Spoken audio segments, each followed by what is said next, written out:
بسم اللہ الرحمن الرحیم۔ السلام علیکم دوستو، دنیا بھر کی بریکنگ اور سلیکٹڈ نیوز میں آج آپ سنیں گے، لیکن اس سے پہلے اگر ہو سکے تو لائک اور سبسکرائب کا بٹن ضرور دبا لیں۔ شکریہ۔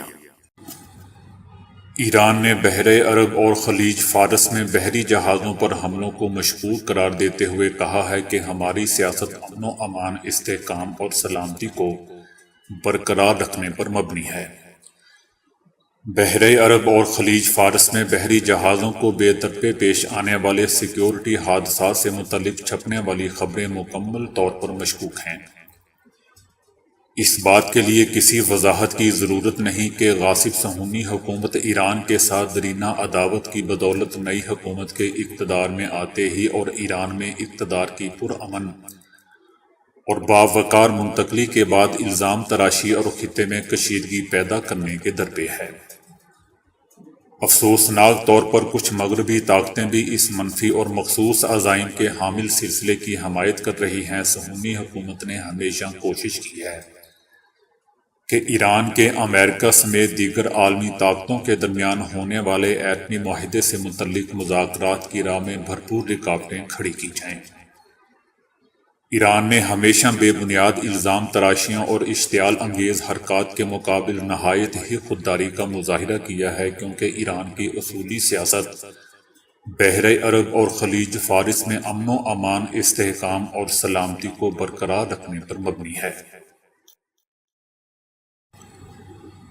بھارتی دارالحکومت میں بی جے پی کے کارکنوں نے ایک پروگرام کے دوران مسلمانوں کے خلاف نعرے بازی کی، جس کے خلاف مقدمہ بھی درج کر لیا گیا ہے۔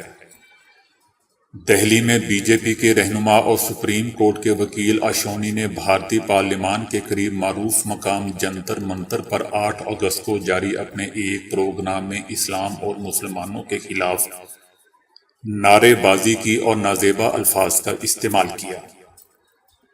اس واقعے سے متعلق ایک ویڈیو بھی سوشل میڈیا پر وائرل ہو رہی ہے، جس میں صاف اس بات کی نشاندہی ہو رہی ہے کہ نعرے بازی اسلام اور مسلمانوں کے خلاف تھی۔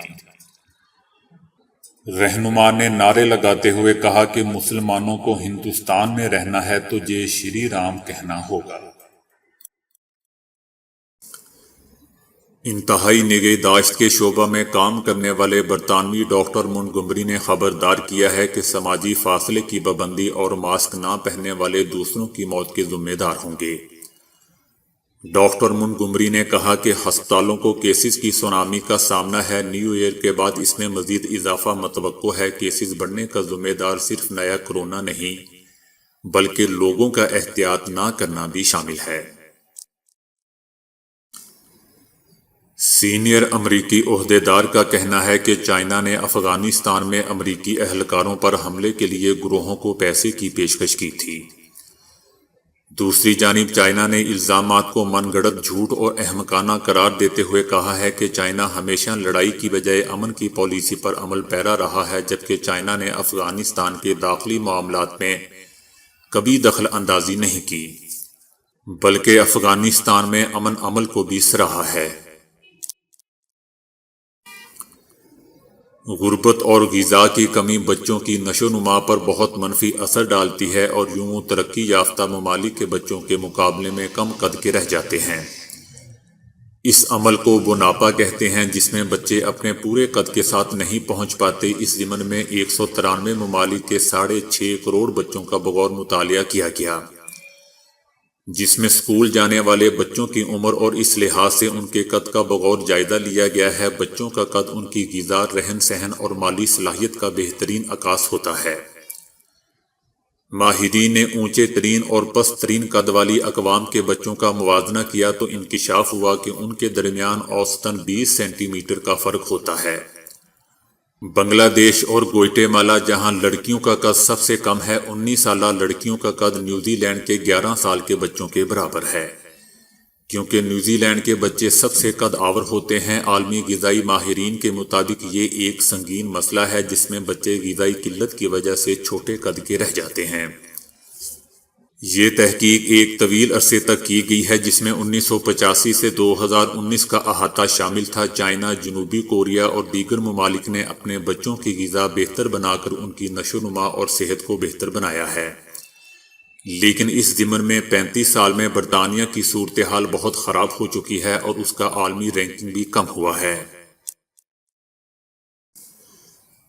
دوستو، چائے ایک ایسا مشروب ہے جسے دنیا بھر میں پسند کیا جاتا ہے اور کئی لوگ اس مشروب کو اس حد تک شوقین ہوتے ہیں کہ انہیں کچھ اور خوراک ملے یا نہ ملے، لیکن چائے پیے بغیر ان کا دن شروع نہیں ہوتا۔ ان کی یہ عادت ان کے لیے انتہائی فائدہ مند ثابت ہو رہی ہے، کیونکہ ماہرین کی ایک نئی تحقیق کے مطابق دن میں 2 سے 3 کپ چائے کے پینے سے ہڈیوں میں مضبوطی پیدا ہوتی ہے۔ طبی میگزین آسٹیوپروسس انٹرنیشنل جرنل میں شائع ہونے والی ایک تحقیق کے مطابق ماہرین کا کہنا ہے کہ دن بھر میں 2 سے 3 کپ چائے پینے سے آسٹیوپروسس یعنی ہڈیوں کے کھوکھلا ہونے کے مرض سے تحفظ حاصل ہو سکتا ہے۔ ماہرین کے مطابق تحقیق کے دوران چائے پینے کے عادی افراد کی ہڈیاں ان لوگوں کی نسبتاً زیادہ مضبوط پائی گئیں جو لوگ چائے سے پرہیز کرتے تھے۔ ماہرین کا کہنا تھا کہ اس کی وجہ چائے میں پائے جانے والے بھاری مقدار معدنیات اور کیمیائی اجزاء بھی ہو سکتے ہیں۔ رپورٹ میں یہ بھی کہا گیا ہے کہ تحقیق کے دوران چائے سے کسی اور بیماری میں مبتلا ہونے کے امکانات بھی بہت ہی کم ہوتے ہیں، جبکہ اس کے برعکس ماہرین کا کہنا ہے کہ کافی پینے سے ہڈیوں کی مضبوطی نہیں دیکھی گئی۔ اس کی وجہ یہ ہے کہ کافی جسم سے کیلشیم کے اخراج کا سبب بنتی ہے۔ چائنا کا سنکیانگ و یگور خود اختیار علاقہ پچھلے کئی برسوں سے مقامی مساجد کی حالت بہتر بنا رہا ہے تاکہ انہیں مسلمانوں کی مذہبی سرگرمیوں کی انجام دہی کے لیے زیادہ سے زیادہ آرام دہ بنایا جائے۔ یہ بات مقامی حکام نے بتائی ہے۔ اکسو شہر میں راس جامعہ مسجد کے امام ممت احد نے کہا ہے کہ پرانی مسجد چھوٹی تھی اور 1980 کی دہائی میں مٹی اور لکڑی سے بنی تھی۔ ممت احد نے کہا کہ پچھلے 30 سے زائد برسوں کے دوران مسجد میں سہولیات بشمول پانی، بجلی اور گرمائش کا نظام ناکارہ ہو چکا تھا۔ مسلمانوں کی یہ عمومی خواہش تھی کہ مسجد کی حالت کو بہتر بنایا جائے۔ مقامی حکومت نے ایک نئی مسجد کی تعمیر کے لیے 5300 مربع میٹر کی زمین مختص کی ہے، جس میں 1400 مربع میٹر پر مشتمل عبادت کے لیے ہال بھی شامل ہے جس میں 1200 افراد کی گنجائش ہوگی۔ ممت احد نے کہا کہ اب ہمارے پاس گرمیوں کے لیے ایئر کنڈیشنر اور سردیوں کے لیے گرمائش کا نظام ہے۔ بیت الخلاء اور وضو کی سہولیات بھی اس میں ہیں۔ دوستو، چائنا کا یہ وہی علاقہ ہے جس کے بارے میں مشہور ہے کہ چائنا اس علاقے کے مسلمانوں پر بہت ظلم کرتا ہے۔ ترکی کے ایک اسکالر کا کہنا ہے کہ پچھلے 25 سالوں کے دوران لڑائیوں میں لگ بھگ 1 کروڑ 25 لاکھ مسلمان شہید کیے جا چکے ہیں۔ ترکی کی تاریخی سوسائٹی کے سربراہ رفیق تور نے استنبول میں ایک کانفرنس سے خطاب کرتے ہوئے کہا کہ عام طور پر لڑائی 2 ریاستوں کے مابین ہوتی ہے، لیکن ملک کے اندر بھی لڑائیاں ہوتی ہیں۔ لڑائی کے نتائج کی پیشگوئی نہیں کی جا سکتی۔ لڑائی ہماری زندگی کی ایک حقیقت ہے۔ انہوں نے عالمی لڑائیوں، ترکی اور شام کے اقتدار کے خاتمے کی جدوجہد کے بارے میں کانفرنس میں کہا کہ ایک حالیہ تحقیق کے مطابق پچھلے 25 سالوں میں دنیا میں لڑائیوں سے اپنی جان گنوانے والے مسلمانوں کی تعداد 1 کروڑ 25 لاکھ ہو گئی ہے۔ ان کا کہنا تھا کہ امریکہ اور روس شام میں امن نہیں چاہتے۔ ترکی نے شام میں 80% پریشانیوں کو حل کیا ہے۔ کسی میں اس طرح کی صلاحیت نہیں ہے۔ ایک فرد کو دن کے 24 گھنٹوں میں کتنا گوشت کھانا چاہیے اور زیادہ گوشت کھانے سے کون سے مسائل جنم لے سکتے ہیں؟ ماہرین کے مطابق انسان کو 24 گھنٹوں میں صرف آدھا پاؤ سے 1 پاؤ گوشت ہی کھانا چاہیے، ورنہ آپ کو مختلف بیماریوں کا سامنا کرنا پڑ سکتا ہے۔ قربانی کے گوشت میں چکنائی زیادہ ہوتی ہے، اس لیے شوگر، ہائی بلڈ پریشر سمیت دل کے امراض میں مبتلا افراد کو خاص طور پر احتیاط کرنی چاہیے۔ طبی ماہرین کا کہنا ہے کہ قربانی کے گوشت کو اچھی طرح صاف کرنا اور اچھی طرح پکانا بھی نہایت ہی ضروری ہے۔ روس اور چائنا نے تجارت میں ڈالرز پر انحصار کم کرنا شروع کر دیا ہے۔ کئی برسوں تک ڈالرز میں تجارت نہ کرنے پر مذاکرات کے بعد اب لگتا ہے کہ چائنا اور روس نے اس مقصد کی جانب ٹھوس اقدامات کرنا شروع کر دیے ہیں۔ اس سال کی پہلی سہ ماہی میں دونوں ملکوں کے درمیان ڈالرز میں تجارت کا حجم پہلی مرتبہ 50% سے بھی کم ریکارڈ کیا گیا۔ اس صورتحال کو سمجھنے کی ضرورت ہے اور 4 سال قبل کا تجارتی حجم دیکھنا ضروری ہے جو کہ 90% سے زیادہ حد تک ڈالرز میں کیا جاتا تھا۔ یہ حجم اب کم ہو کر 46% ہو گیا ہے۔ 2018 میں حجم 75% تک تھا۔ ڈالر کی تجارت میں 54% حصہ چائنا کا یوان ادا کر رہا ہے جو 17% ہے، جبکہ یورو میں 30% تک کاروبار کیا جاتا رہا ہے۔ روس کی کرنسی روبل میں 7% تک کاروبار ہوتا رہا ہے۔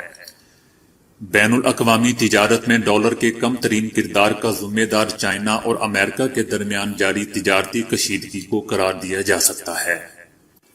دونوں ممالک کے درمیان تعلقات اس سال انتہائی خراب سطح پر آ چکے ہیں، جیسا کہ آپ جانتے ہیں کہ دونوں ممالک نے ایک دوسرے کے شہروں میں قونصل خانے بھی بند کر دیے ہیں۔